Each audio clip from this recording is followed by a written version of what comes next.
designated these no racing zones like 178. They've identified them because these zones are frequented by illegal racers and those who attend illegal race events. And I have a real problem with this sentence. It says are frequented by. Now, we've lived there for 15 years. We drive 178 every day, sometime multiple times a day. Frequented, if you look at synonyms, common, everyday, routine, widespread.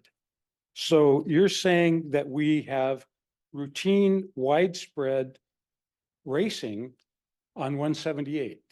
You don't say speeding. I would agree that there's speeding. And I read the stuff that says there's speeding, but this says there is street racing. And since I live on 178, I believe that this is a false statement. This isn't speeding, not street racing.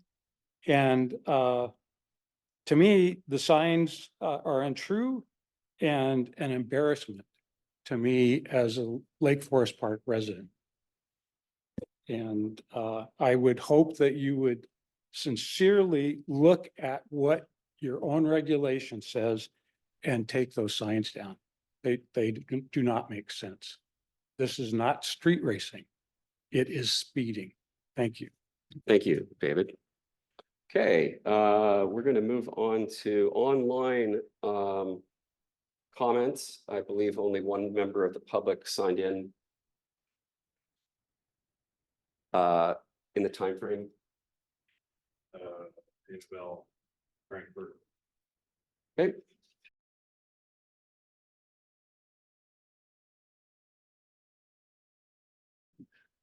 With that, we're closing public comment.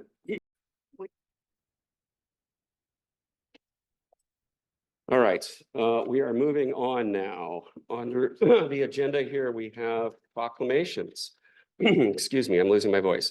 Proclamation recognizing May 12th to 18th, 2024 as National Police Week and May 15th as 2024 as Peace Officer Memorial Day. Vice Chair Furutani. Thank you, Mr. Mayor. This gives me great pleasure to announce National Police Week and Peace Officer Memorial Day. Whereas in 1962, the Congress and the President of the United States signed a proclamation which designated May 15th as Peace Officer Memorial Day and the week in which that date falls as Police Week. And whereas members of law enforcement recognize their duty to serve the citizens of Lake Forest Park by safeguarding life and property, by protecting them against violence and disorder, and by protecting the innocent against deception and the weak against oppression or intimidation. And whereas during Law Enforcement Week and throughout the year, the Lake Forest Park City Council recognizes and appreciates the critical contributions and sacrifices made by members of law enforcement at all levels and honors their courage and dedication.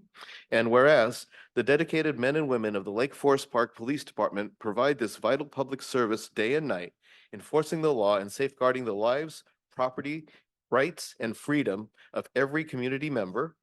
Now, therefore, the Mayor and City Council of the City of Lake Forest Park do hereby proclaim the city's recognition and appreciation of our law enforcement officers past and present by designating the week of May 12th through 18th, 2024 as National Police Week, in recognition of the service given by these men and women who stand guard to preserve the rights and security of all citizens.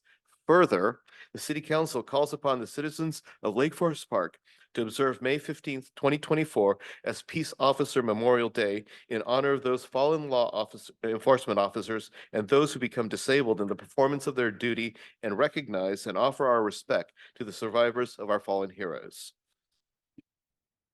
Thank you, Vice Chair Furutani. I'm gonna, my apologies. And now we're moving on to proclamation recognizing May 19th through 25th as Municipal Public Works Week. Thank you. National Public Works Week. Whereas public works services provided in our community are an integral part of our citizens' everyday lives.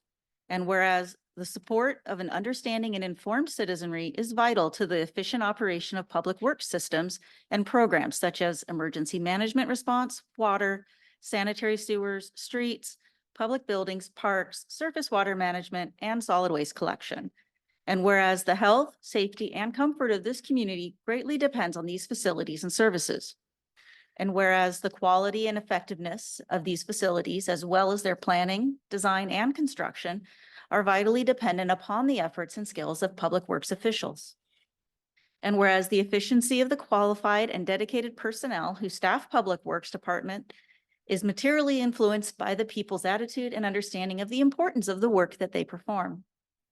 Now, therefore, the mayor and city council of the city of Lake Forest Park do hereby proclaim the week of May 19th through 25th, 2024, as National Public Works Week in the city of Lake Forest Park, and call upon all citizens and civic organizations to acquaint themselves with the issues involved in providing our public works and to recognize the contributions that public work officials make every day to our health, safety, comfort, and quality of life. Find this day. Thank you, Councilmember. Okay, and we're moving on to item C, recognizing May 5th through 11th as 2024 as Municipal Clerks Week. Looking there. Mr. Goldman. Yep, thanks. Happy to. Whereas the office of the municipal clerk, a time-honored and vital part of local government, exists throughout the world. And whereas the office of the municipal clerk is the oldest among public servants. And whereas the office of the municipal clerk provides the professional link between the citizens, the local governing bodies, and agencies of government at other levels. And whereas municipal clerks have pledged to be ever mindful of their neutrality and impartiality, rendering equal service to all. And whereas the municipal clerk serves as the information center on functions of local government and community. And whereas municipal clerks continually strive to improve the administration of the affairs of the office of the municipal clerk through participation in education programs, seminars, workshops, and the annual meetings of their state, provincial, county, and international professional organizations. And whereas it is most appropriate that we recognize the accomplishments of the office of the municipal clerk and recognize the vital services they perform and their exemplary dedication to the communities they represent. Now, therefore, the mayor and city council of the city of Lake Forest Park do hereby proclaim May 5th through May 11th, 2024 as Municipal Clerks Week, signed this 9th day of May, 2024. Thank you, Councilmember Goldman. And I like, we're recognizing 3 departments that do an outstanding job for this community and work incredibly hard. So I'd like to thank them all for what they do. And with that, we have an opportunity here tonight to bring a new member of the team on board. Chief. All right, thank you, council, mayor. Come on up here. So good evening and community members as well that are here. It's great pleasure that I introduce our newest addition to the police force, William Godsil. Will comes to us with exemplary credentials, having already completed his academy certification and poised to begin field training very soon. So hailing from Spokane, Washington, Will relocated to Western Washington in 2013 when he was stationed at Joint Base Lewis McChord as an Army combat engineer. After concluding his active duty service in 2017, he settled in various locations across Western Washington, including Seattle, Tacoma, and Federal Way. And during this time, he gained valuable experience in both unarmed and armed security roles. In 22, Will felt a calling to extend his service to his local community, akin to his dedication to his country, and joined the Federal Way Police Department. And most recently graduated from the Drill Sergeant Academy while serving in the Army Reserves. So on May 1st this year, Will join the Lake Forest Park Police Department, aligning with our vision to ensure the city of Lake Forest Park is one of the safest cities in the Puget Sound region. Off duty, Will enjoys staying active through workouts, exploring nature trails with his dog Summit, and enjoying local baseball and football events. He also loves road trips with his girlfriend Julie, and additionally, he serves part-time in the Army Reserves as a drill sergeant, where he plays a pivotal role in shaping recruits into the newest soldiers of the U.S. Army. Will eagerly anticipates collaborating with our department, forging connections with our officers, and engaging with our vibrant community in this beautiful city. And so tonight, Mayor French will have the honor of swearing in our newest police officer. Thank you, Chief. William, welcome. See, Best co-servants. Like to be here talking about this. Remember, raise your right hand and repeat after me, please. I, William Godsil. Having been duly appointed. Have been duly appointed. As police officer for the city of Lake Forest Park. as certified police officer of the city of Lakefront Park, do solemnly swear that I will faithfully and impartially perform the duties of the office as prescribed by law, and to the best of my ability, and that I will support and maintain the ordinances of the city of Lake Forest Park,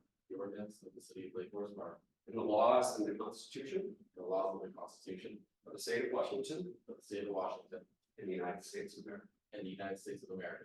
Congratulations, officer.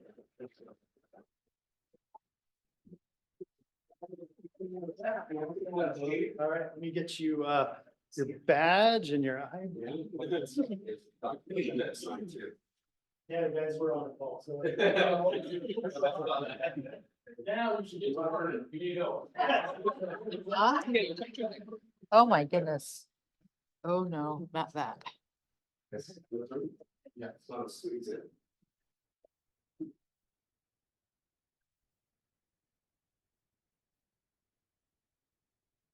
Perfect. Thanks. Thank you, Council. Appreciate it. Thanks so much. Thank you.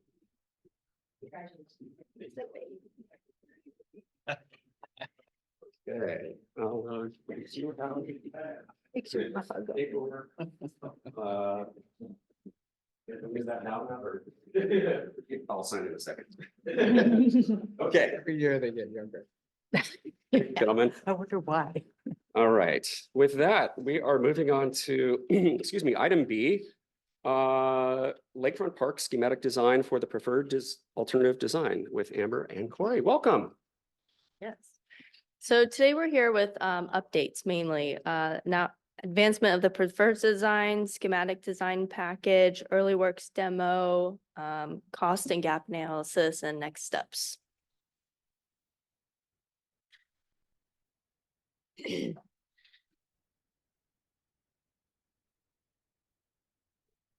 Hi, everyone.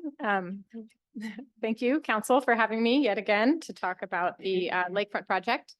So as Corey mentioned, we're not presenting the schematic design today. We have a series of updates, some snippets from it, updates on the project and how we're progressing. The schematic design package will be delivered on for the next council packet for the June 13th meeting, which is May 30th. We're going to try to get that to you a little bit earlier, just after the holiday, but it'll be quite a bit of information. So as much time as we can get you will be the goal. Okay, so here's our schedule overview. So this is starting from notice to proceed, which was July 11th of last year. Where we've completed the pre-design, concept design, and alternatives analysis phases. Been to see you several times during that time. And here I am again on May 9th, 2024, where we are in the schematic design stage. So our progress report for the schematic design stage is that we have advanced the preferred design. So the preferred design that was approved by council, we have moved that forward. We've made some tweaks and changes as requested by the city, by council, and by comments.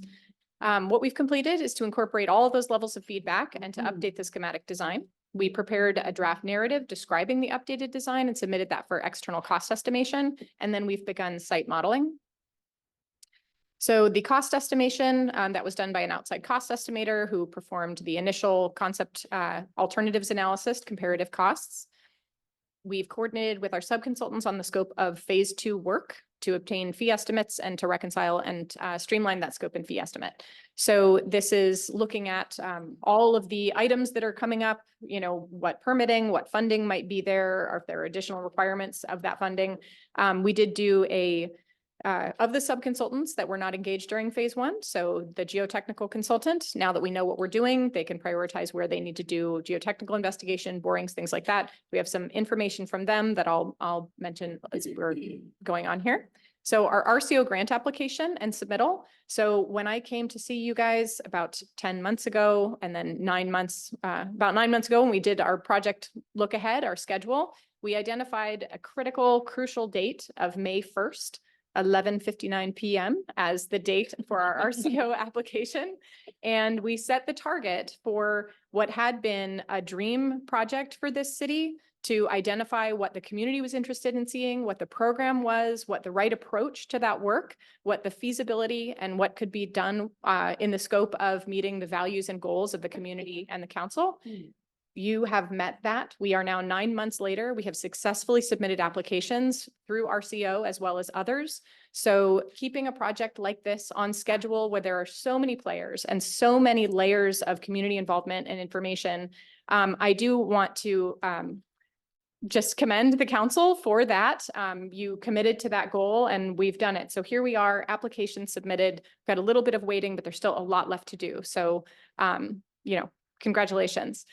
So that milestone was achieved. We've also been working with Corey and City to identify funding opportunities and to identify what those funding gaps are.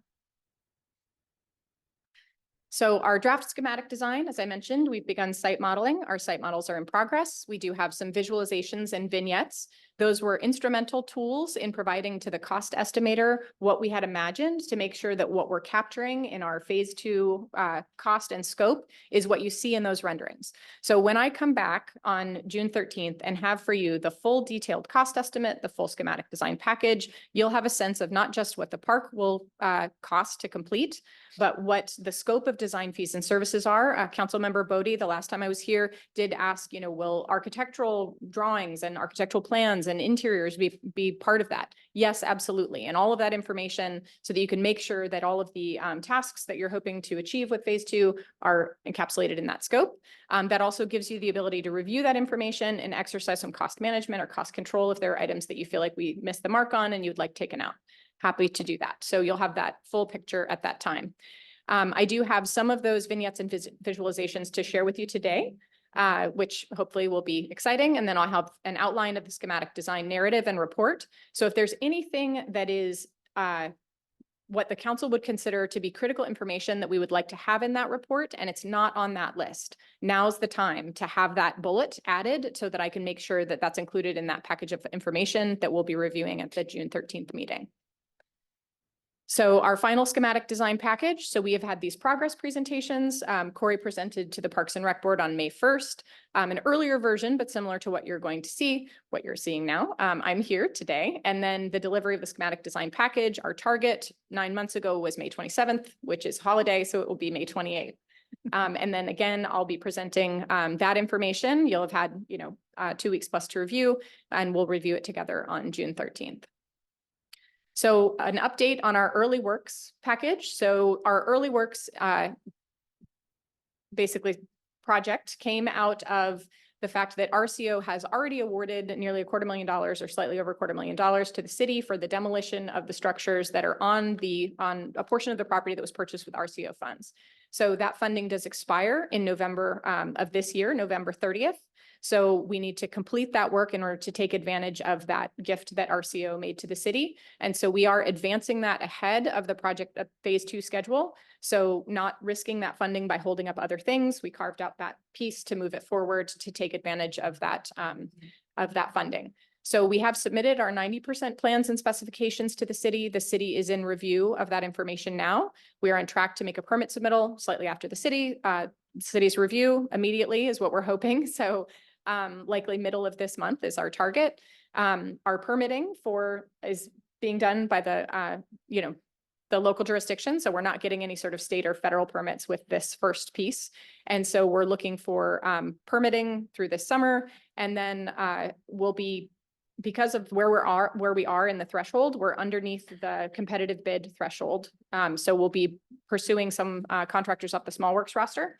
And so we will be looking to come back to the council after we get proposals from the small works roster with a bid under that 270 cap that we have for the RCO funding, and asking for the council's approval on the vendor that would be selected from small works. So you'll expect to see me again at that time, asking for that. And again, the goal there would be to answer as many questions as the council has, to satisfy the 3 touches that are necessary, and to make sure that we're still on track to realize that work by the end of November, which is when the funding expires. Okay, so our updated cost estimate. So our updated cost estimate is higher than what we looked at for our anticipated preferred design, and I'm going to go through some of those reasons. So our preferred design, or our schematic design cost estimate is at $9.1 million or $9.2 million. This is a rough estimate. This is a 2026 cost. So this has been escalated up 9% from today's dollars based on an estimated 4.5% per year. So when we anticipate completing this project, this would be the dollar amount. Now, this does include a burdened cost. So this includes like a 20% construction contingency, which is standard as part of the cost estimation formulas. One thing that this does include is the addition of piling foundation reinforcements, and I'll talk about that on the next slide. That is a substantial cost item that I'll again talk through why that is. So we also have an owner estimated cost of a 44.2% markup on the 9.2 million, which puts us at a total all-in owner's cost of $13.3 million. Now, this is an estimated 2026 dollars. This includes the project cost from the time that you had the idea to hire me to when the project is finished. And so it does include money already spent, which would be in 2023 and 2024 dollars. It also includes things like staff time. So owners, in addition to the 20% construction cost, there is assumed a 5% administrative owner contingency in there. That breakdown of everything that's included to get to the 9.2 and then also to escalate to the 13.3 will be in that full detailed cost estimate that you'll have in your packet the next time that I come to council. So the pricing that we have now is what we used to determine what we would be asking for grant funding. So the numbers that we're looking at for what our projected RCO eligibility amount is, what funding programs we are eligible for is determined mostly by the program of work that we're doing, how it will be done. And then if there are other grants that we can find that we're eligible for, how much do we ask for? That's what's critical information here. So on the guidance from our RCO grant coordinator, they said, ask big, ask for as much as you think you will need, because you can, meter it down, but you can't ask for more once we've awarded the grant. And so that's the number that you're seeing in front of you. So the phase 2 scope that we'll describe in the next meeting does include repricing at 50, 70, and 100% design milestones. So that gives the ability to cost manage. Again, as we've always looked at with the cost estimates, it's not about the number that you come up with. It's about what are the main drivers of that cost. So for example, what we talked about before was the dock. One of the main drivers of the dock cost is square footage. We are proposing a 10-foot wide dock. If we take that down to 9 feet, we have cut 10% off of the dock cost. So it's really about looking at what are the main drivers, little things like, subtle changes in finishes, more of this, plants spaced a little wider. Those can help with cost reduction, but it's not going to move the needle, which we can move now because we're early in the design process. So again, this number represents a snapshot of the pricing exercise that was done this round and may not resemble the actual cost, but it's the best information we have to ask big as we were directed to for those RCO and other funding applications. Okay, so as I mentioned, the preferred design construction estimate, we had at 7.9, and then that was escalated. The schematic design construction estimate, we're estimating at 9.2, and then that would be escalated. So why did the cost change? So there are several factors affecting the cost. Sustainability upgrades. This is, again, if we want the option to include these things as part of the project, we need to ask for the funding dollars now. If the city does not spend the money on those, then you are not reimbursed for that amount of the grant. So it's money not spent, and it has reduced the overall cost. So sustainability upgrades, such as a solar panel array, backup generators at the buildings, those things are things that we have included in this estimate in case, as we move forward, the city wants to include them. But it doesn't mean that you are committed to include those things. Okay, of the preferred design selection, there was the inclusion of both the swim platform, which was from one of the alternatives, and the dock, which was from the other. So it wasn't just picking this one or that one, it's both together. Automatic gates at the park frontage. So we know that there will be, gated access entry to this. Currently, the Lion Creek Waterfront Preserve does not have an automatic gate. And so there is an additional operations and maintenance cost with the opening and closing of that gate. So an automatic gate with a backup generator would address that problem by having this be automated. So that is actually one of those things, and that's the bullet at the bottom here. Most of these items will lower the expected sustained operations and maintenance costs of the park, such as the solar panels, but they are an initial higher upfront cost. So other things that we have are additional fencing along the park boundary. And then we are assuming structural reinforcement is going to be required. So this is based on the early assessment by our geotechnical engineer. Because of where the lake used to be relative to where it is now, there is a chance for lake bed sediment underlying our buildings.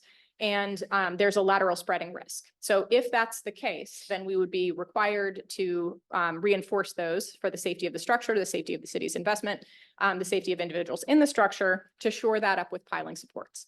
Now, of the buildings that will remain, which are cabin 6, remain in some fashion, cabin 6, the garage, which we are retrofitting into the bathhouse, the main structure, the big house, and then the picnic shelter.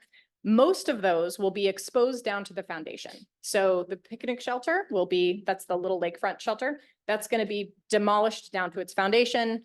And then in the second phase of construction, the second phase of permitting, where we've actually permitted to remove that foundation, the foundation will be removed. So effectively a brand new structure. So exposed in the area that we would be putting in those piling reinforcements.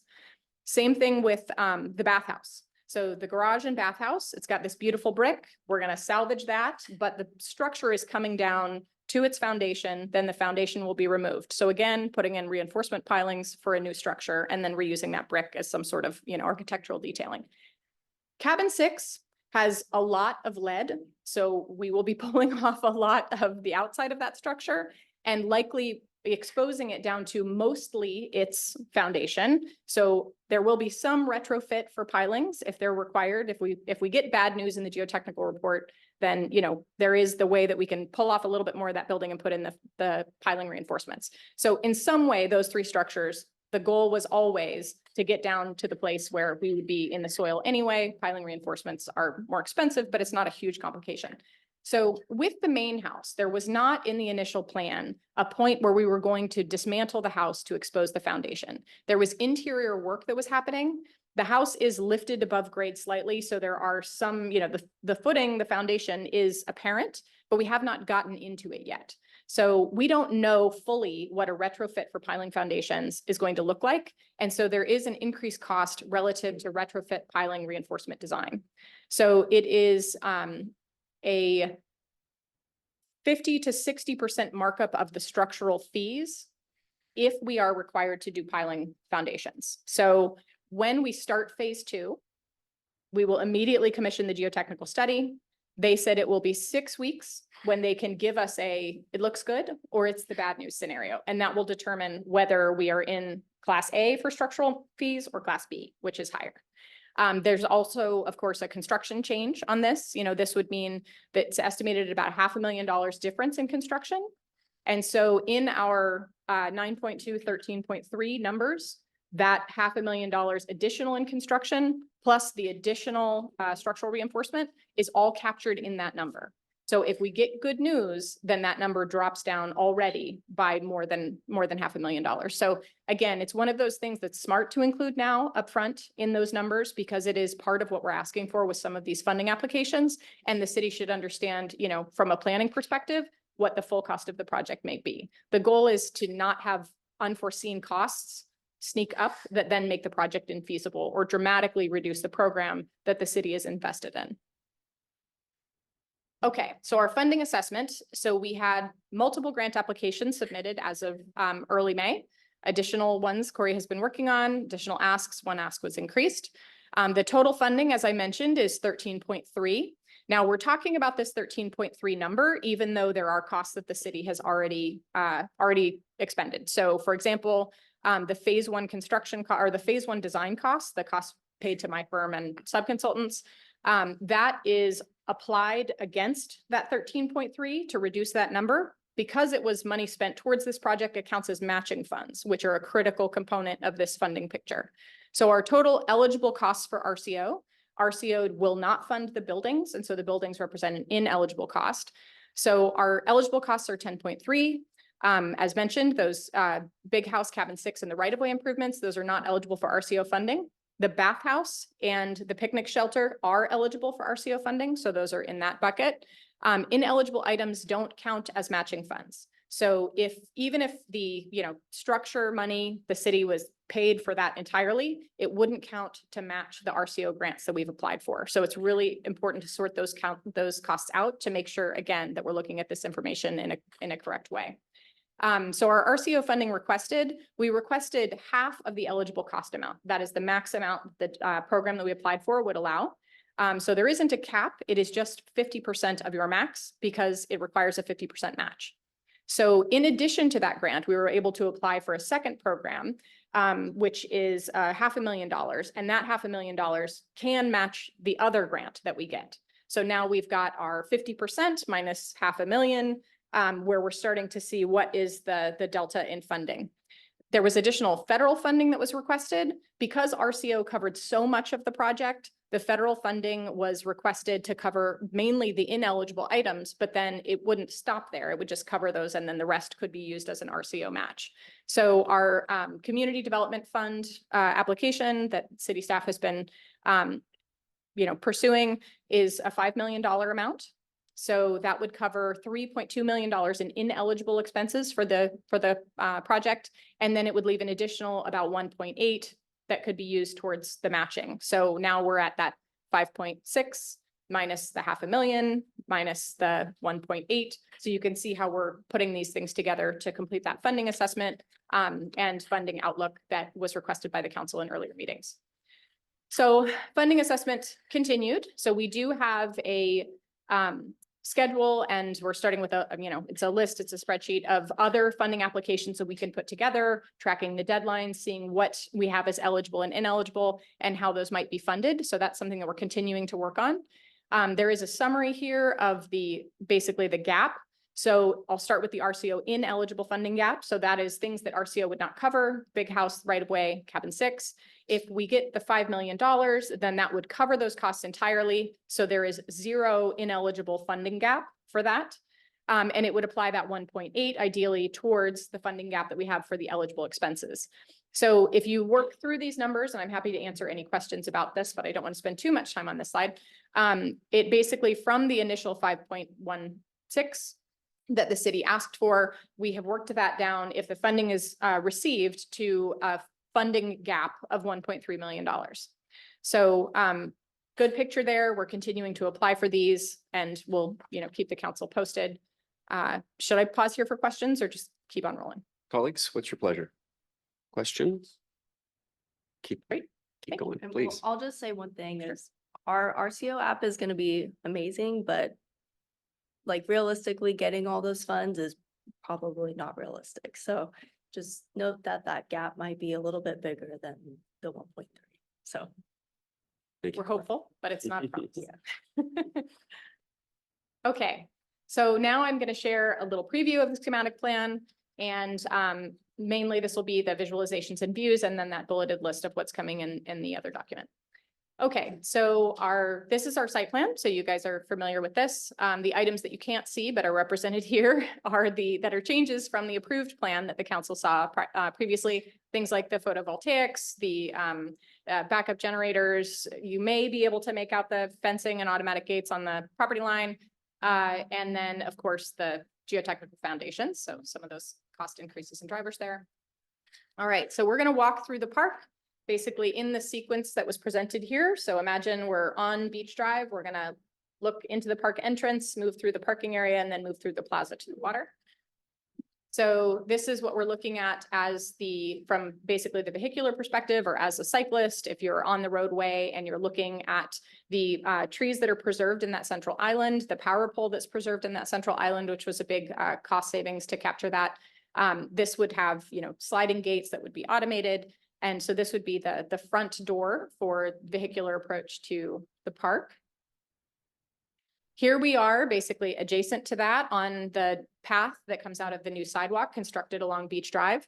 So on your right-hand side, you're seeing Lion Creek Waterfront Preserve. So there's existing trees there. This does show a little bit thinner vegetation. Obviously, the goal on that property would be to preserve as much of the native vegetation as there. We do have some colonization of invasive vegetation, which would be removed as a mitigation step.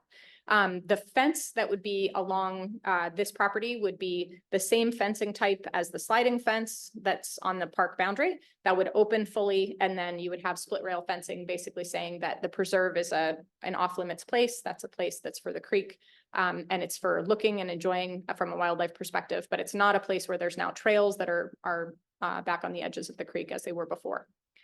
So here we are moving through into basically the roundabout parking area, looking at the staging area. So you can see, this is a little bit dark in the back, but you can see what the front would look like if I were coming and doing loading or unloading with a kayak. There's a kayak rack, there's an air station, there's bike racks there.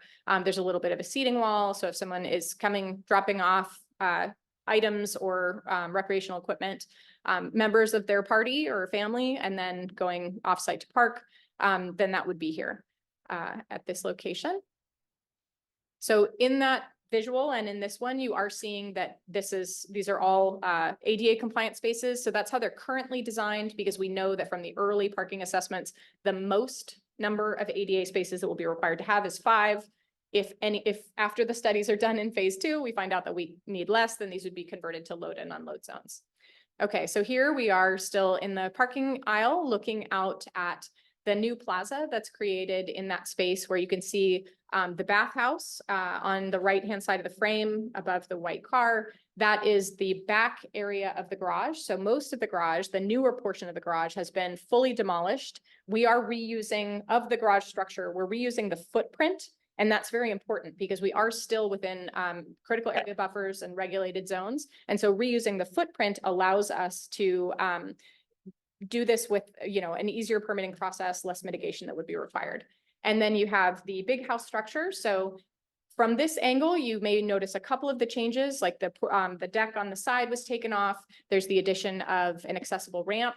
The accessible ramp would actually not come up to from the current current grade up to the door. We're going to reduce that by filling the area for the plaza. So that's one of the measures that will allow us to keep more of the mature trees on site, but it'll also mean that instead of doing excavation there, we're just shoring up that ground and then constructing the plaza over top, which means that we'll have less of a ramp and stair situation at the entrance. So we're working through these little design problems and making sure that they're captured correctly in the cost estimate and making sure that they're feasible for the next step of design. I think that's Lieutenant Zanella in the foreground there. Yeah. Okay, so there are some additional changes here. There was a dormer on the lake side of the home that's proposed to be relocated to this side of the house. So this is actually more consistent with the architectural style of when the structure was built. There's of course then the addition of some windows so that we have more of a view straight through the structure of the water. Again, these are items that we wanted included in the cost estimate so that the city could have them. But you can also take them out as we get into design if you determine that they're not important or the value is not there. But this is why these visuals are so important before we then tell the cost estimator to price something.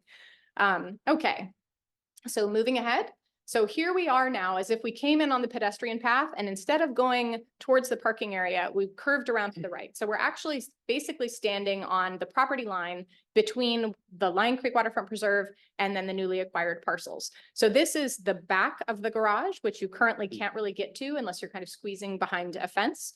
That footprint is reused. It is now a genderless restroom for family style changing rooms is what we have proposed in the site plan. So we thought that this would help with queuing and that it would provide something that was good for both the bathroom use of the park, but then also the bathhouse use of the swimming area.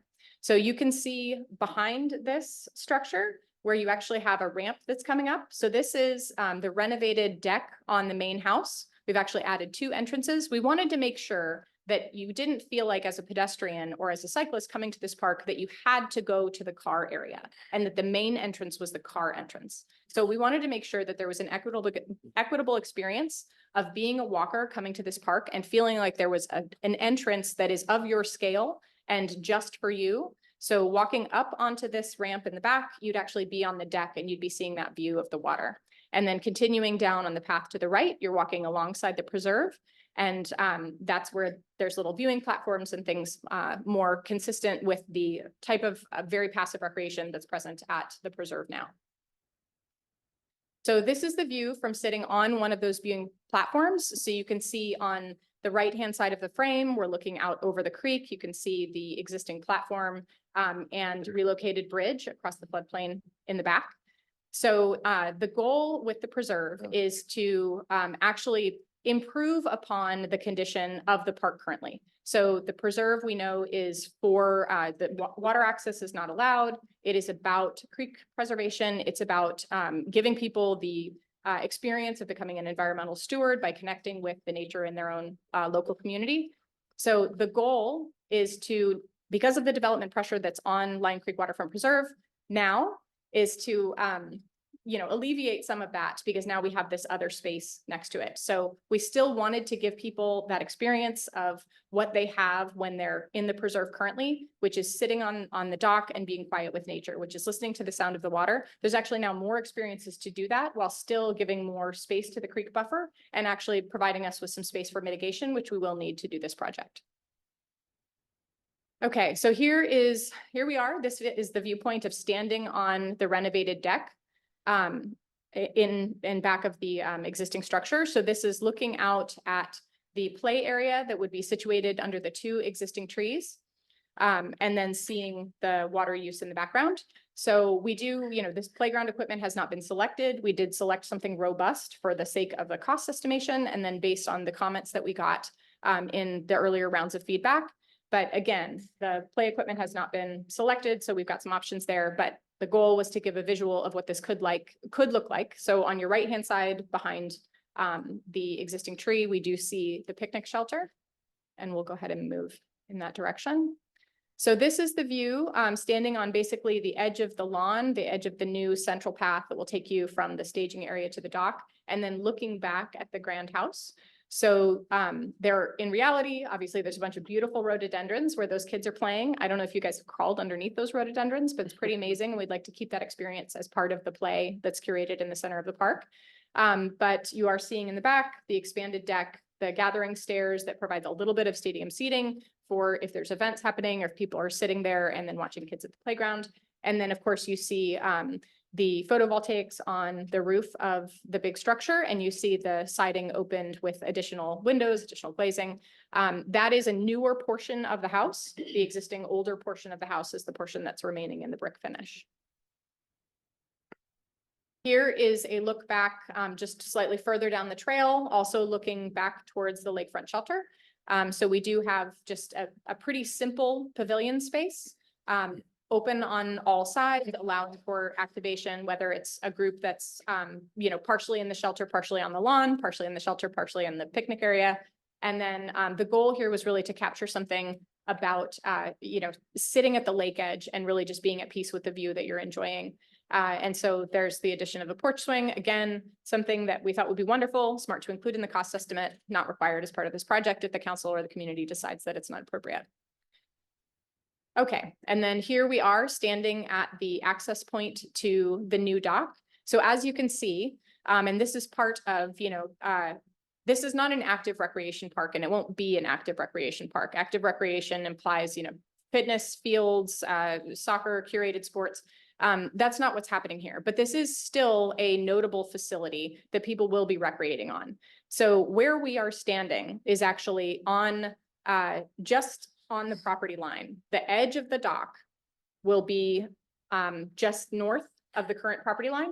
So the two overlooks with the fencing, like the railing along the side of them, those actually extend onto the preserve property. But the entire part of the dock and the entire part of the open side that encourages water access is on the new property.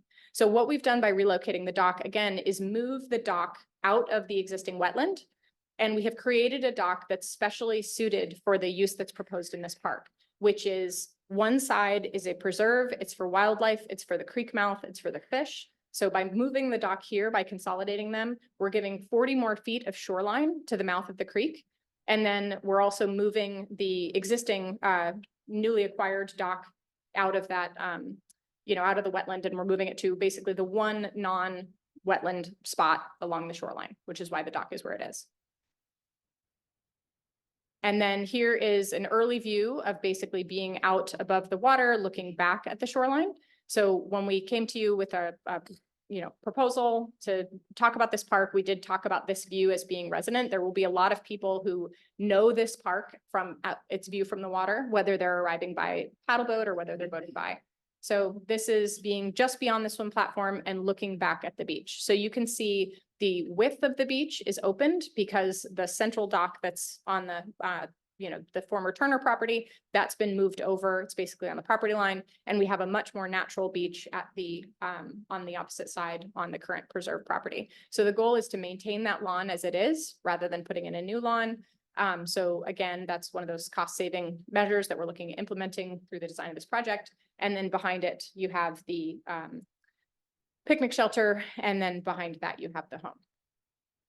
Okay, so to our schematic design package. So you'll see final renderings and visuals of what I just showed you. We'll also have site sections and cut throughs in areas such as Beach Drive, in areas throughout the, throughout the park. That section through the landscape is going to be really informative in terms of where all these things are located, both in, vertical and horizontal space. It'll bring a lot more clarity to, what the degree of changes that we're seeing, where changes are specifically proposed. We'll also be bringing some precedent imagery. So this is, what is this like? That's another real world example. And then we'll be bringing candidate materials and finishes. So the candidate materials and finishes will be what the cost estimate is based on. And so you'll have an idea of finishes, higher cost or finishes lower cost. It will move the needle in terms of cost direction.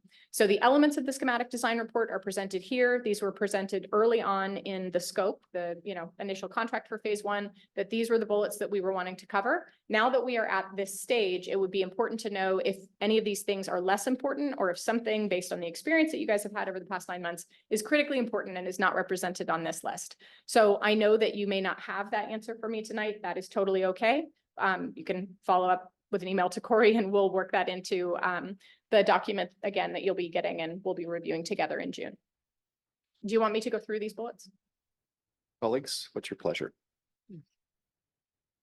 I have a Councilmember Riddle. I have possible add to this list, sun studies to understand sort of the shading and sun access of the park.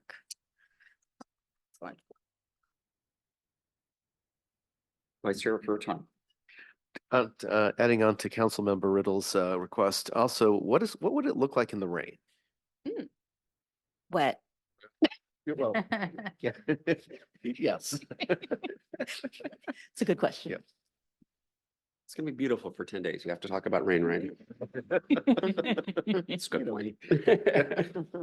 Colleagues, any other questions or comments? Councilmember Lebo.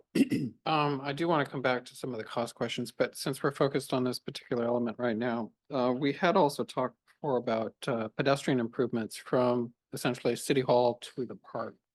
And is that going to be part of the report? So it will be from the portion of the side where the sidewalk ends on the south side of State Road 522. So where basically where the trail is, the sidewalk extends towards the Civic Club, the sidewalk ends. So that is where our project will pick up. It will connect the sidewalk, it will add a crosswalk, it will add a sidewalk within the right-of-way of Beach Drive, and there will be other right-of-way improvements associated with what the required improvements are because we're working on the frontage of Beach Drive. So that area, yes, will be within the project. Intersection improvements are not part of this project anymore, but as part of phase one, our traffic consultants did provide a series of recommendations that the city was bringing to both Sound Transit for within the conversation of the BRT line, but then also to WashDOT in terms of movements through that intersection. It would be helpful as we talk about this. What do we see as the improvements essentially from the City Hall parking lot to this park and how that interfaces with whatever we need, whether it's with Sound Transit or WashDOT, so that there's a consistent understanding of how we can safely get from essentially where many of the persons will be coming to as a parking place. So it would be helpful to understand the total project. And then are there any sort of parking restrictions or other considerations that will need to be done? Pardon me if I've got this wrong. Is it on Beach Drive? Pardon me? The road there in front of the park, is that Beach Drive? Yes, that's correct. Because there will be concern for overflow parking of participants or visitors on that street, which may cause impacts to the neighbors. So understanding how we're addressing that would be helpful. Thank you, Councilmember. Looking at other elements here, it would be, I don't see it on this list, but I think you're probably intending to do it, which is a schedule. Yes. I would suggest that that schedule be a range in terms of time because the funding phasing. So for example, if you get all the money, you could build it this year. If you don't get the money for several years, then you can't build it for several years. Right. So what does that look like in terms of how does the schedule relate to the funding? Mm-hmm. And what does that do to the cost? Mhm. So I'd also recommend that you think of cost as a range of cost, not as a single number. And I'll come back to the cost issues. So. Thank you, Councilmember. Vice Chair. Sure. I wanted to make sure everybody had a chance. Larry, did you? Councilmember Goldman. Just wanted to say on point to what Councilmember Lebo said, I believe that Public Works Director Perigo has been engaged with WashDOT and about some potential improvements to that intersection. And so perhaps at a future date, he might be able to share some information there about ways to improve that crossing from City Hall. Thank you, Councilmember. I think, Oh, yeah. I think you're next, please. Thank you, Mr. Mayor. And I forgot to thank you very much for this presentation because it has been very illuminating. And one of the things that you have on the schematic design package is the signage and wayfinding. Would you have an example of some of the Lashut signs that we were thinking about? Mhm. Thanks.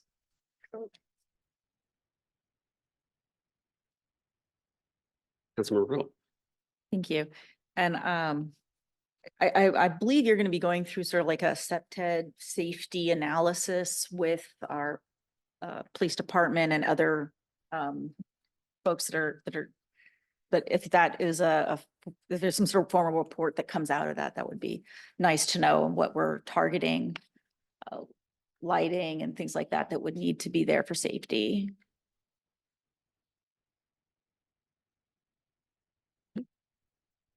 Thank you, Councilmember. Colleagues, any comments?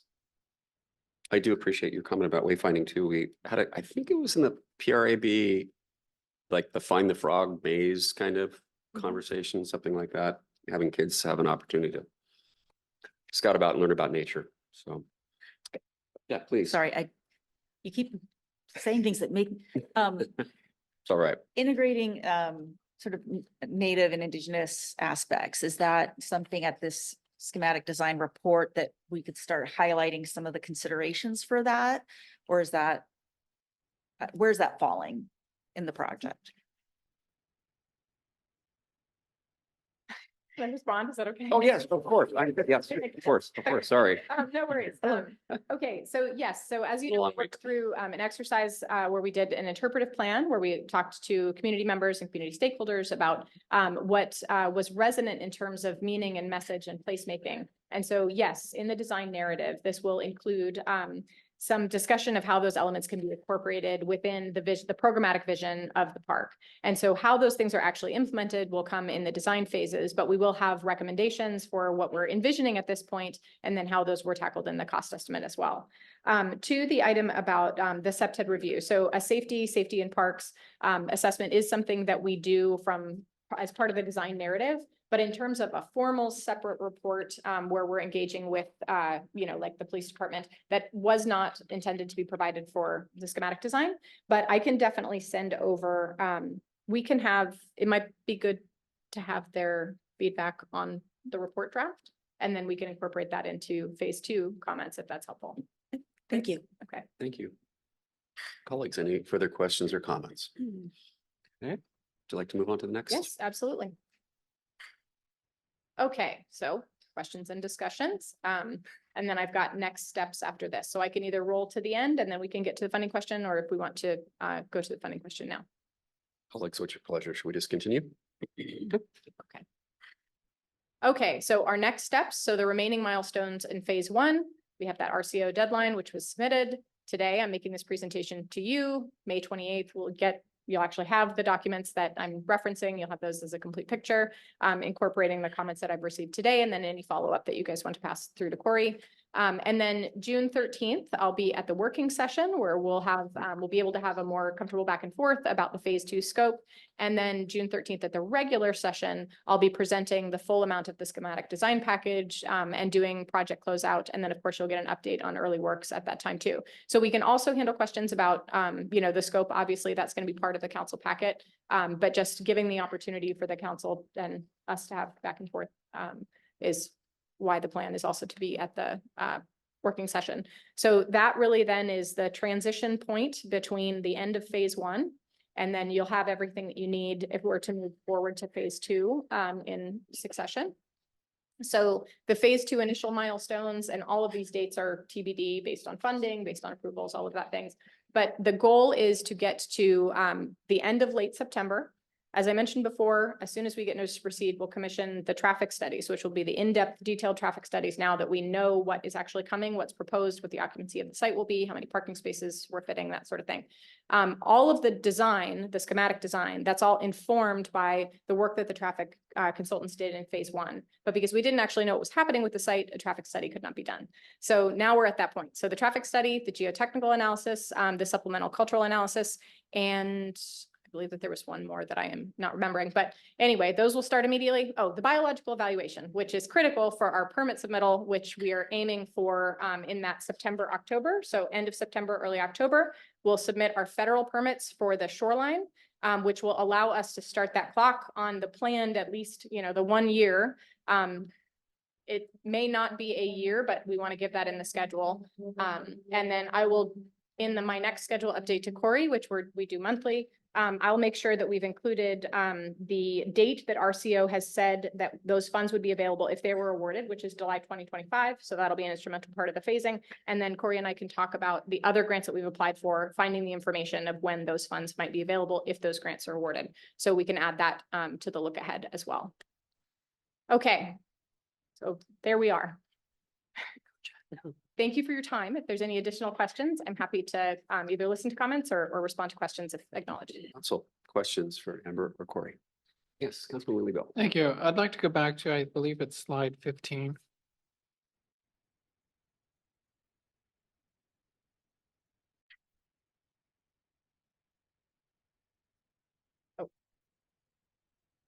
Oh. At least it was on my deck, which was the updated cost estimate. Sure. This one? Yes, several questions. So, on the right, you're showing, oh, I guess mine wasn't updated. I got an older version. So you are showing the 9.2. Are the other projects baseline to the same year? Yes, we escalated the cost of the other projects all to 2026 because that is what this cost estimate was, would be in. Yeah, and then you're showing a 20% contingency. So of the 9.2 million, your base construction cost is 7.6 million. So it's actually slightly less because there's a 20% construction contingency. There's other construction contingencies that are outside cost estimator included. And so the entire markup from that is the starting number to the 9.2 includes that whole list of things. That list of things I did not bring with me today, but it is basically as an appendices to the schematic design report that's going to have a little easy to read table. You're going to get like a 40-page detailed cost estimate of pricing estimates for these things. And the one of the early pages, the basis of design cost estimate, has a breakout of what's included in each of those. So when it says it's got a 20% construction contingency, it's actually greater than that because my comment is that it seems low. The Given that construction you're, contingency? yeah, given that you're at the not yet schematic design completion. Right. So there is that 20% construction. Basically, it's from the starting cost. The initial markup, I think, is in the neighborhood of 60% to the raw cost to what the contractor is going to charge. So construction management, GC's fees, construction contingency, mobilization and demobilization, over-the-counter permits, and some other items. It's a long list, but it's Right, but those aren't contingencies. Those Right. impact our construction costs. that's The true. contingency is meant to cover those things for which you haven't yet priced. Right. And my comment is that 20% at this phase of the project, given the volatility within the market, seems low. Okay. So I'd ask your cost estimator, why they have confidence in 20% at this level of the project. We do have comments that are going back to the cost estimator this week. Would you like us to increase the construction contingency number? In my experience, that seems low at this phase of the project, and so I would just question why they have confidence in that That sounds number. great. And then just, you've got 44% for the markup, which represents the design fees, permit costs, and owner management. Do you also include oversight during the construction phase within that 44%? Yes, so we typically assume of our full design fees that, so, you know, from the first dollar that's spent to the last dollar when the project is done, 25% of that will be our oversight during construction. And so basically we looked at the 9.2 number, which already included the construction burden, and then the additional 44.2% on top of that, which brings us to the 13.3. That number includes the city's additional 5% contingency. It includes their admin costs. It includes the full cost of the permitting and permits, as well as the additional site investigations, geotechnical, et cetera. And then it includes the A&E fees. So of that, we then take a quarter of that out and say that has to be reserved for construction administration. And so the other 75% would be representative of what you have spent to pay us in phase one, and then what you might pay us in phase two. And so that walk back of those numbers, again, would be presented in that full package of documentation. And so, you know, it hopefully will be a little bit clearer in terms of how we're approaching that arithmetic. Okay, so going a little further, when you talk about the total the construction cost for each of those projects, do you have the comparable comparison that would represent the total project cost? Because one of the things that happens is we sometimes underestimate the value of the things that are required that are not just construction, such as permit fees and others that then get. So is there a comparable that you can say for these other projects, it was 44% across the board for each one of them? Or my question is, do we have a good handle on that? You know, I think that's actually probably the same question to our cost estimator is what is their degree of confidence in the 44.2, and see if they can pull some specific estimates for projects like this one that have the regulatory complexity that we do. Because one of my concerns is that when we talk about projects, we talk about them sort of in construction cost. Well, we actually have to pay more than just the construction cost to realize the project. So I'm concerned that we sort of fall into this. Well, we're talking about construction costs. Well, the real cost is the project cost. And so construction is just a portion of it. So I would encourage us to talk about project cost. And that's the total cost to the city, which includes the owner's cost. So these price comparisons are nice, but I would recommend that they be converted to project costs, because Absolutely. when we fund projects and we expend projects, it's not on a construction cost basis, it's on a project cost basis. And so, you know, you get into the public says, well, I thought it was $9.2 million. Well, that's the construction cost. That's like saying I buy a car, but I only pay for 3 wheels. Right. I still need the 4th in order to make the car run. And this is not for you, rather, that as a city, if we provide a swim dock, do we get into a liability situation that then says that we need to provide a lifeguard, or that it's posted that there is no lifeguard and that people swim at their own risk? And is that a liability that we want to take on? So I think it's worth understanding that what liability we want to take on if we're actually having a park that has a swim dock to it. And the other is, I appreciate you're talking about scope and how you might have a cost driver. And I know you didn't really mean this. The dock doesn't cost 10% less if you take out 10% of the area, because 80% of the cost is in the pilings and the structure for the dock. So even if you take out 10% of the surface, you aren't removing 10% at the piling. So I just want to caution that when we talk about these things, it's not as simple as saying, you know, it's a 10% reduction for that, but rather that's a problem where you say, well, if I make the dock half as large, it's not half as much if it's the same length. So meaning if I make it half as wide, it still costs 60 or 80% of the total cost. That's a helpful correction, and I appreciate it. So, but I also heard, and I think you said that of the existing house, you're going to tear down half of it. The existing garage.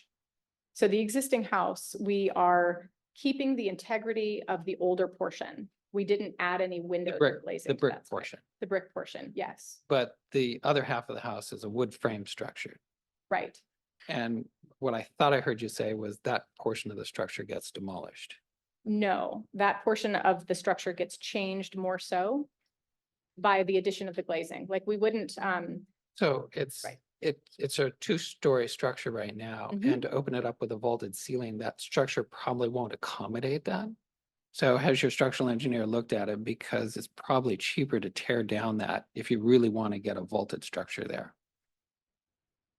noted. I will add that. Our structural engineer has been in the structures, has looked at them, has looked at the foundation, has peered inside of the opening crawl space. So he's been into the additional, attic dormers outside of the second story, and has proposed a cost estimate of what it would take to re-engineer the structure, assuming that we're looking at the plans that the architect has proposed through phase one.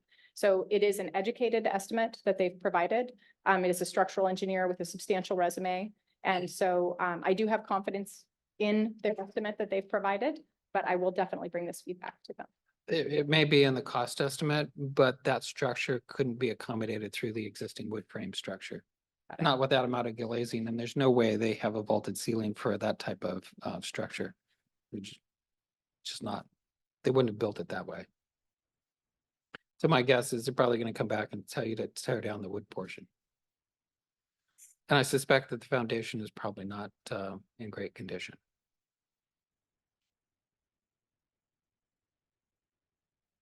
Those structures. I don't know. It's just a comment. I've done a lot of renovations. Thank you, Councilmember, Vice Chair Furtani. And I have a much simpler request, which is that as Councilmember Leva has pointed out, the presentation you gave is slightly different than the one we have in our packet. I was wondering if this newer presentation could also be uploaded into the agenda packet. That would be great. Yes. Thanks. Thank you, Councilmember. That's great. I noticed in the new packet, there's some bird watchers in Lion Creek Preserve, so that was kind of little slide, digital sleight of hand. Any other comments or questions, colleagues? Councilmember Leva. Thank you. I want to offer my suggestions or comments as a way to help us understand the total project and how we get to the end, because there is going to be at some point a budget shortfall and time that goes with it. And we have experienced projects that have gone up in cost as the scope sort of gets developed.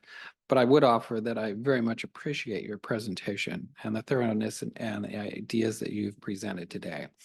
You've described many things that I've seen other consultants completely miss. So thank you. And that's after 35 years of managing projects. Wonderful.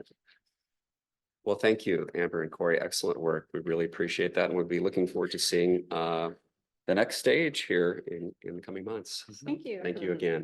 Thank you. All right, I would entertain a motion for adoption of the consent calendar. So moved. Oh.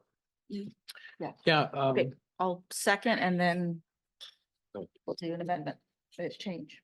I just want to comment on the consent agenda. I apologize. I hadn't had a chance to review the expenditures through May 9th. I'm sorry? Item E of the consent agenda. I hadn't had the opportunity to review as the chair of the Budget and Finance Committee, so I would ask that they be pulled if that doesn't cause a issue with. Lindsay, is that acceptable to pull the city expenditures period for the period ending May 9th, since Councilmember Lebo has not had a chance to review them? I have not either, actually, come to think of it. I got home last night and I was like, oh.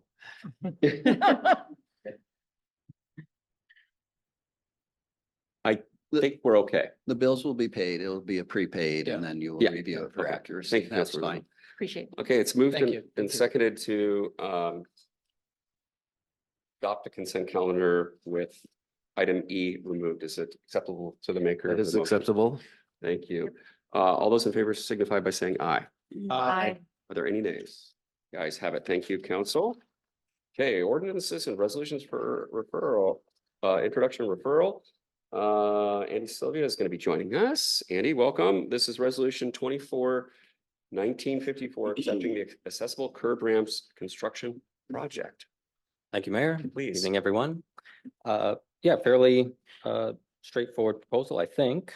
This is a relatively small project, costs about $100,000, was completed about a year and a half ago, and the warranty for that work ran out about 6 months ago. And so we're just completing the final step in the contracting process, that being closeout. Yeah, I mean, there's not a heck of a lot to discuss other than, I suppose, if you have any questions. Council, questions for Mr. Sylvia? Mr. Lebo. Thank you. I have no, I'm fine with accepting of the contract. The work that was performed was, seemed reasonable and appropriate for what they were contracted to do. I would offer for the neighbors in the Sheridan Heights area that going forward, that when we do these kinds of work, that's we consider the nature of the existing conditions. The improvements that were constructed in the Sheridan Heights neighborhood were not improvements with regard to functionality or existing conditions. Curb heights didn't match the existing. The layout of the curb cuts were too small or not appropriately located, or caused what would be future. In fact, what neighbors have complained about is it's now harder to cross the street. So I would also give consideration, even though it finished under budget, that when they look at these, that they also look at the adjacent sidewalk conditions. So just a few feet away, we have tripping hazards that were not addressed during this curb work that could have otherwise easily been resolved, that would prevent us from having a future liability issue. So we have an opportunity to improve going forward. As we always do. Thank you. Colleagues, any other questions? Vice Chair Bertani, keep saying. Yeah, thank you, Mr. Mayor, and thank you, Mr. Sylvia, for the motion or for the resolution. And I am just completely ignorant about the process for these kind of construction process. What are we actually being asked to approve today? What is the actual thing? So this constitutes the city's final acceptance of the project as being complete, not having any outstanding defects to address, or issues with the construction process. It initiates a period under which those that have the right to file liens, such as I believe workers and subcontractors that may not have been made whole in payments from the general contractor, would have a right to submit a claim for to access some of the retainage payment that we're preparing to make to the contractor. So I think they have 30 or 45 days to submit those claims, at which point contractors eligible to submit their final pay request and receive that retainage payment if it remains at that amount that's listed here. So this is literally the city's final payment. Yes, there's a bit yet to, a few more boxes to check, on my end before we can do that and authorize them to send us that final pay request. But this is one of them. I have to do this first, then we have to let the, lien period expire. I have to submit closeout notices to 3 state agencies, LNI, ESD, and Department of Revenue. So I have a lot of work left, but this is the last time you should see it. Appreciate that very much. Thank you. Councilmember Riddle. Is there a time issue with this, in your opinion? As I think it was just being brought forward for discussion. There isn't time sensitivity to it on our end. Are you asking about like the potential of approving it tonight versus? If there's some need for us to be approving this early, yeah. No. Okay, thank you very much. Colleagues, Councilmember Goldman. Kind of at the same thing, but I haven't really heard much content questions, and it seems like if the work was done a year and a half ago and the warranty ended half a year ago, then we might as well just finish this off. There haven't been any complaints about the physical construction. So it seems to me that this is non-controversial enough. We could just take care of it tonight, and we're just basically accepting that the project is complete. So I would be willing to waive the three-touch rule to just basically get this off our plate. I would entertain a motion. In that case, I would make a motion to waive the three-touch rule regarding resolution 24-1954, accepting the accessible curb ramp construction project. Wait a second. Second. Mr. Liebers. Can you add your reasoning to the motion? That's okay. It's up for discussion. Uh, We have a motion. Oh, I'm sorry, point of order. We have a motion and then it would lead to a discussion. And so it could be described why. you want to describe it within the discussion? Is that what you're asking for, Councilmember Riddle? Okay, is there any discussion on suspending the three-touch rule? Mr. Golden? All right, so I'll explain why. So it seems to me that there's no one up on this dais has anything to say that the project is not complete. And so we all seem to be in agreement that the project is finished. And so we might as well make that official. So for me, this is non-controversial. There isn't really any cost here. It's just really just a matter of dotting our i's and crossing our t's. And so for that reason, I'm okay with us just taking care of it tonight. Thank you, Councilmember. Any other comments? Councilmember Riddle? I agree with your reasoning. Thank you, Councilmember. Thank you. Vice Chair Furtoni? Having had somewhat of an unfortunate experience with a recent contractor, not this one. The question is, are there any unintended consequences of us expediting this particular approval that you can think of, Mr. Sylvia? I can't. Any further discussion? The motion on the table is to suspend the three-touch rule for resolution 24-1954, accepting the accessible curb ramps construction project. All those in favor say aye. Aye. Are there any nays? The ayes have it to suspend the three-touch rule. I'd entertain a motion for adoption of resolution 24-1954. I move to adopt resolution 24-1954, accepting the accessible curb ramps construction project. Second. It's been moved and seconded to adopt resolution 24-1954. Is there any discussion, council? Hearing none, all those in favor say aye. Aye. Are there any nays? The ayes have it. Thank you, council. Thank you very much, Mr. Sylvia. Thank you all. All right, we're moving on to Administrator Hill. Resolution 24-1953, authorizing the administration to apply for Public Works Board financing for the fourth. Another cough drop here for the 40th place roundabout. Thank you, Mayor, Council. I think we are all painfully aware of the overruns of costs on this project. As you'll remember from previous discussions with the Public Works Department, we currently lack about $3 million in funds to complete this project through construction.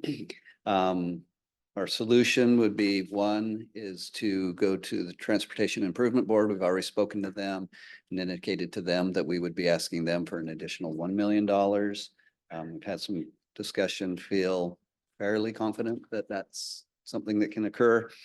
And then that leaves us with a $2 million funding gap through the Public Works Board. As I mentioned at the last meeting, Budget and Finance, we could apply for a loan through them.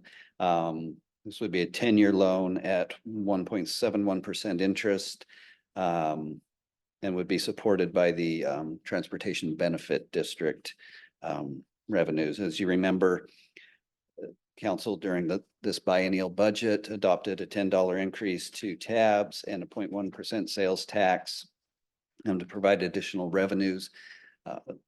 The estimated increase in the revenues was targeted about $259,000 a year. We are on track to gather at least that much income. And then I've provided a table that shows that at $2 million for 120 months, 10 years, 1.71% interest, our annual payment would be just under $218,000 a year. If the council were to approve resolution 24-1953, administration would apply to the Public Works Board for this loan based on those terms. Project manager Sylvia has been working with his consultants to be on target for that deadline, which I believe is June 28th, to apply for that. As I mentioned in here, loan repayments are due the June 1st following the first withdrawal. First payment is interest only, the rest are principal plus interest up until the time that you bring the balance to zero, and you can prepay and bring it to zero before the end of the term. if the city council does, well, if we are awarded the financing, this would be about $218,000 out of our TBD on an annual basis. But as I mentioned before, we have about $259,000 in new revenues that are not currently allocated within the Transportation Benefit District.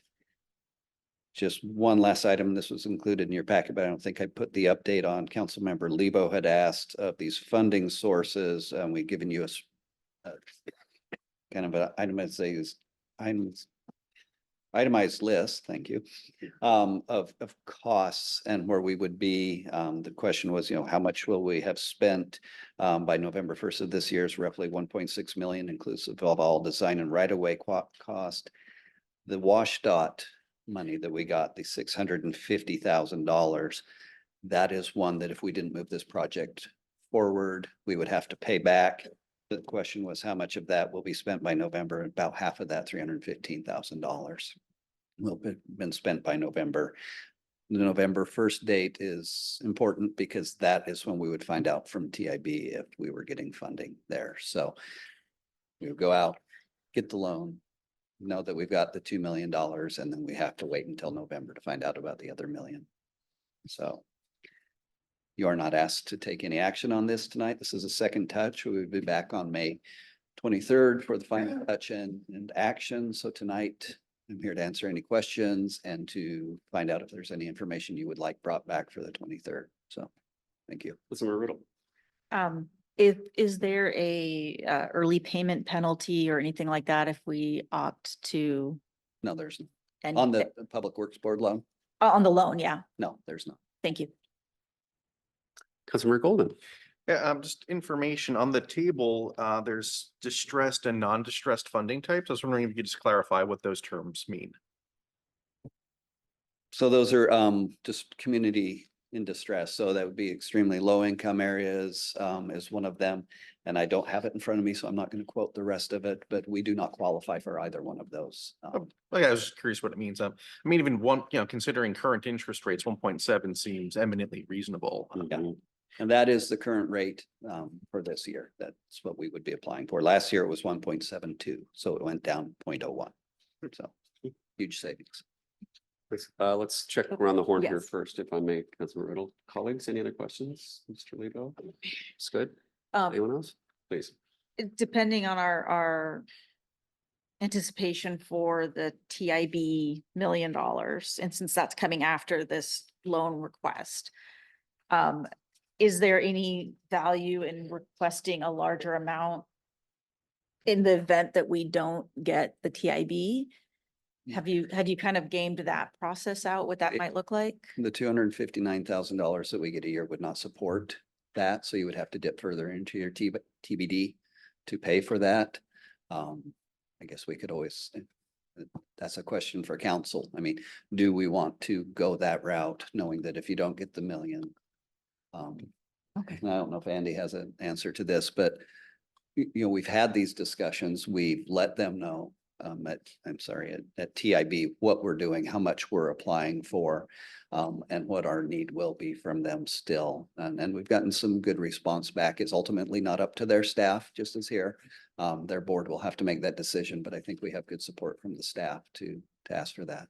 Okay, thank you for that. Thank you, Councilmember. Colleagues, any other questions? If not, this will be coming back on 23rd. 23rd. Thank you very much, Administrator Hill. Thank you. Appreciate it. Let's see. Anything under count? No. Other business. Yes. Vice Chair for tonight. I'd like to move to excuse Lori Bodie, Deputy Mayor Lori Bodie from tonight's meeting. Are here a second? Second. It's been moved and seconded. Any discussion? All those in favor of excusing Deputy Mayor Bodie, please say aye. Are Aye. there any nays? Nay. Two. You guys are all ahead of yourselves this day. It's good that we still have a few items left to complete. Thank you very much, council members. Council member, let's see. Yeah, let's start with council committee reports. Councilmember Lebo. Just that the Finance and Budget Committee met on April 18, and we reviewed several items, including the first quarter dashboard in terms of expenditures and revenue. We also reviewed the capital project status of our program and looked at the investments of our city cash reserves, which were very positive. Thank you very much to our finance director, Lindsay Vaughn, and the work that she and the others have done. Thank you. Well, thank you, Councilmember Lebo. Any other council committee reports? Council member reports. Councilmember Goldman. I'll be quick. 2 meetings last week. The tree board met on Wednesday. They spent most of the time going through the comp plan and areas that are related to trees. I think they're pretty much done. They just need to officially vote on it at their June meeting. Also, 1 tree board member volunteered to be part of the climate task force that we recently approved. So they'll be able to contribute there. And then also Seashore Transportation Forum, the main presentation was WashDOT about Amtrak and about things that they're doing to start the planning process for improving the number of trips, the travel time along Amtrak Cascades between Vancouver, British Columbia, and down to Portland. Thank you, Councilmember.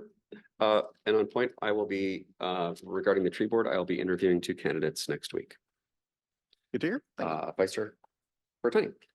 Thank you. And yeah, I have a similar kind of report. The Climate Action Committee met, and we'll be seeing the Climate Action Plan on the next council meeting.